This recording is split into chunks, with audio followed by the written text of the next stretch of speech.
Nous sommes sur la commune de Prugnane, dans les Pyrénées-Orientales. Lundi 3 juin, début du chantier des obstructions à Lavin de la Pipe.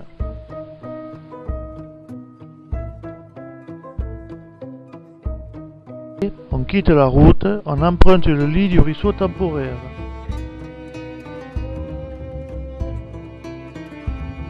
L'entrée du gouffre, particulièrement étroite, se situe derrière ce bloc.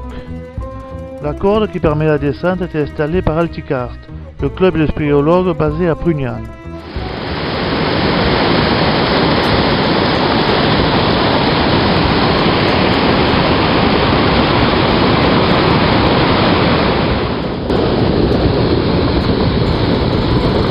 Il n'aura pas assez pour mon Ricard.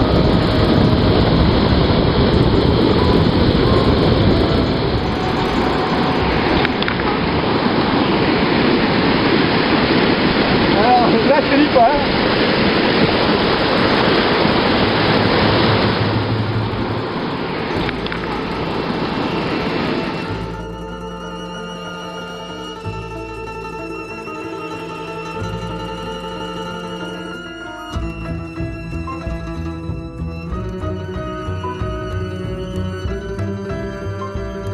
Avant les travaux, descente dans le puits de la Pipe.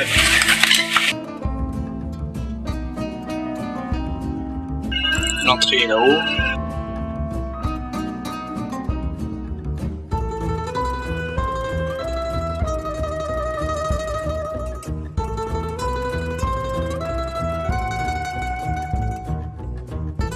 Voilà, donc on descend dans le gouffre.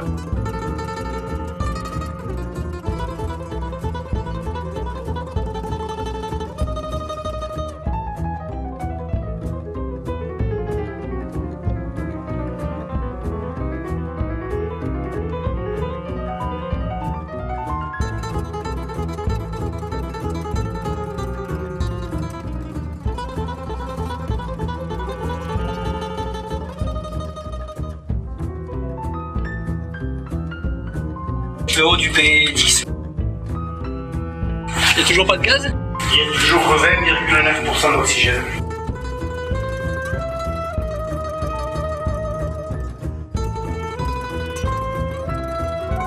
Pareil, il y a un départ là. Il y a des gravats qui ont été stockés. Donc voici le départ du puits. Voilà, donc la suite, tu vois, c'est pas très large. Là, sur 2 mètres 50. Il y a 19 d'oxygène là.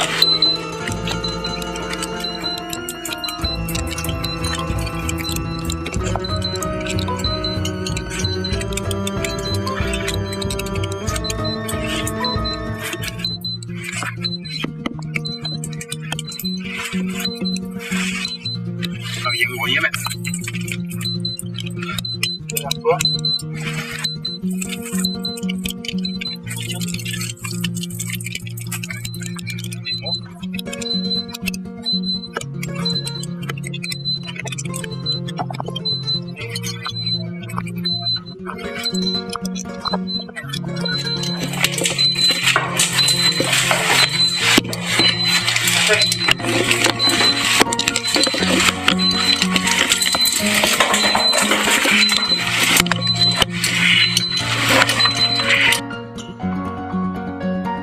À moins que ça parte là-bas, regarde le siphon à droite. C'était propre jusque là. Ah ouais, non, mais il est encore tout au fond le siphon là-bas. Oui, il est au fond. Hein. Il y a une étroiture qui va passer dessous.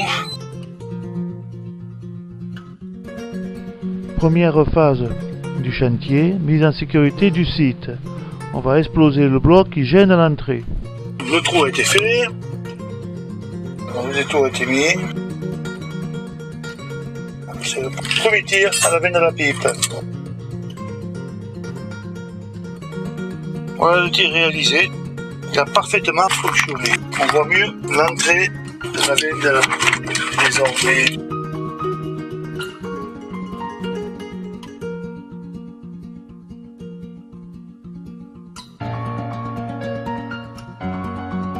Ici on se trouve dans la veine de la pipe à une profondeur de moins 20. C'est le passage étroit qui mène accès au dernier puits. Et actuellement, on utilise ce passage pour permettre l'évacuation des gravats de la zone de tir. Un chante avec un puits de 18 mètres environ qui arrivera juste au-dessus du dernier puits qui est assez grand.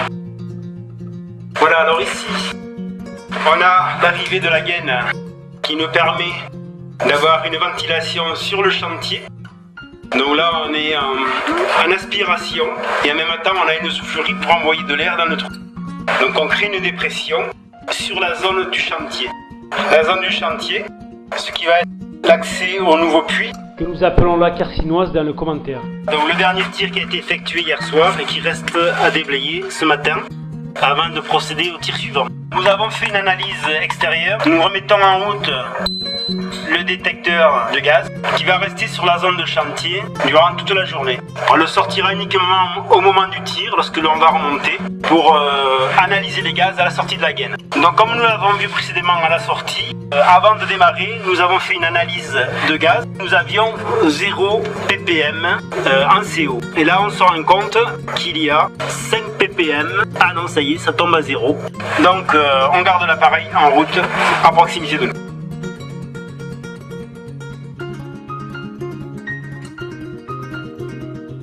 Utilisation d'un fourré de court diamètre en 250 de long par 8 mm pour préparer les premiers trous.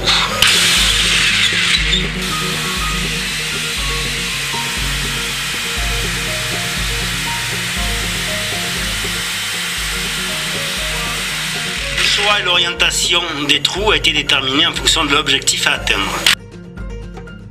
Après avoir effectué les trous en 250 mm, on va faire des trous en 600 de long.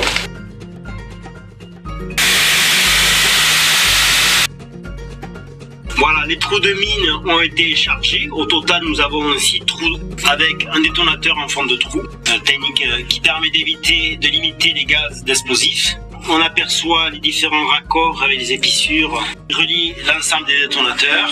Les 2 derniers fils du détonateur qui sont fixés avec un petit peu de mou par précaution, par sécurité, à un ancrage fixe. Et ensuite, ces fils de détonateur sont reliés à la ligne de tir qui va jusqu'en surface. C'est de la surface que sont effectués les tirs afin d'éviter d'être exposés au moindre gaz.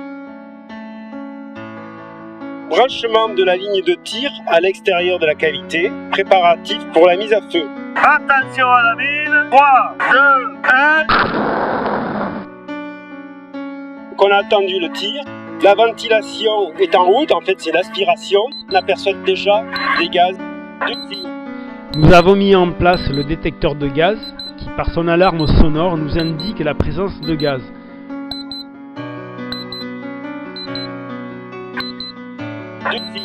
Nous sommes déjà à 75% de CO par ppm, partie par million. Nous sommes actuellement à 125. Donc nous venons d'avoir un pic de CO à 125. Et sommes déjà en train de redescendre à 80 ppm.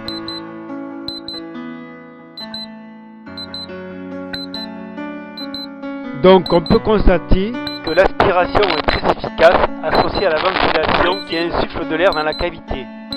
On aperçoit un nouveau pic à 122 ppm.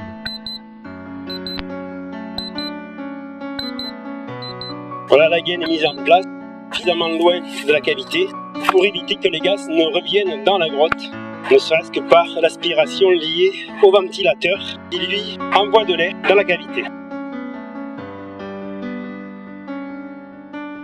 La veine de la pipe après la désobstruction. Toujours la mise en place de la ventilation qui va servir pour la plongée. Donc on a en haut une aspiration et ici un ventilateur pour pousser l'air dans la grotte.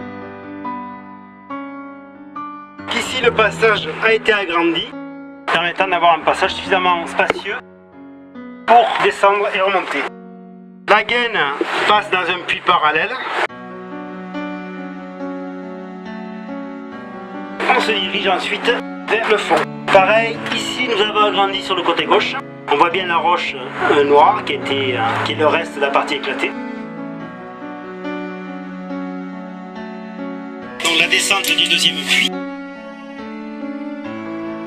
Le passage juste avant la base du puits a été agrandi. Voilà l'arrivée du puits numéro 2 vu de dessous, avec l'arrivée de la gaine qui sort du puits parallèle, enfin d'une fissure parallèle là, en tout cas. Voilà l'équipement de la gaine qui reste le long de la paroi, afin de nous laisser un maximum de place dans le passage dit du haricot. Nous avons agrandi, voilà, au niveau du bras, cette brosse a été retirée. Dans le passage du haricot, 2 séances de tir ont été nécessaires, voire 3, pour permettre d'agrandir correctement le lieu. Alors descente de 4 mètres après le passage du haricot. Donc départ du 3e puits, c'est un puits d'environ 8 mètres. Donc le départ du 3e puits, on aperçoit ici les agrandissements. Ils ont 2 bosses de calcaire. Maintenant, le puits est nettement plus grand.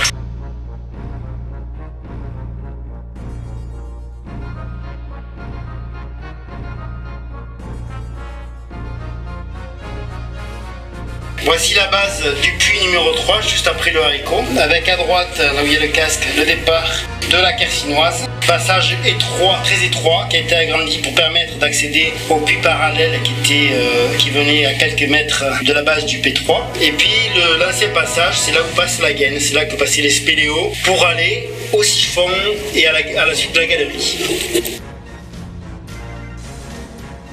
Nous sommes à la base du P3. Le puits qui était traditionnellement utilisé pour accéder à la suite du réseau se trouve ici.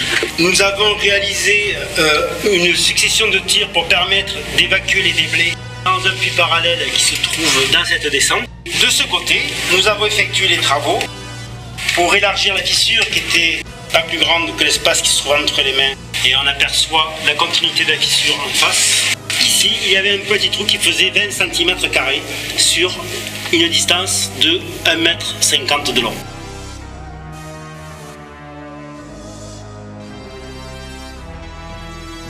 Ce passage permet donc de rejoindre une cheminée qui a été escaladée de l'autre côté et qui maintenant devient un puits vertical d'environ 18 mètres.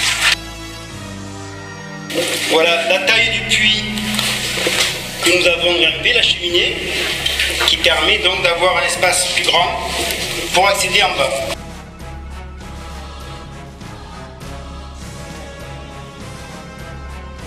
Alors on arrive à la base de la cheminée. Le spéléologue, Nadir en l'occurrence, se trouve à la zone de jonction avec le passage étroit du puits qui avait été agrandi par Christian Marty. Derrière, dans le dos de Nadir, il y a la dernière étroiture avant le puits vertical qui mène au siphon. Mise en place d'un amarrage pour descendre en toute sécurité sans que la corde frotte. Arrivée de Daniel à la base de la cheminée, suite au passage à la Quercinoise.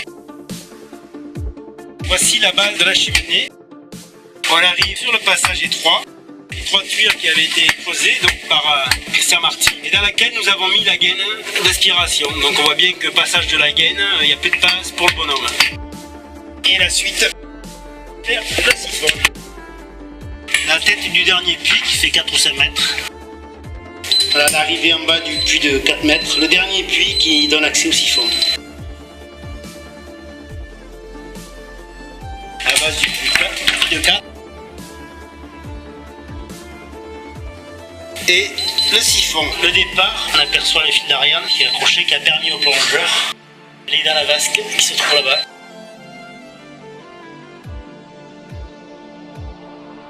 Phase préparatoire à la plongée souterraine pour une reconnaissance des siphons plongés en 1999 par Christian Marty.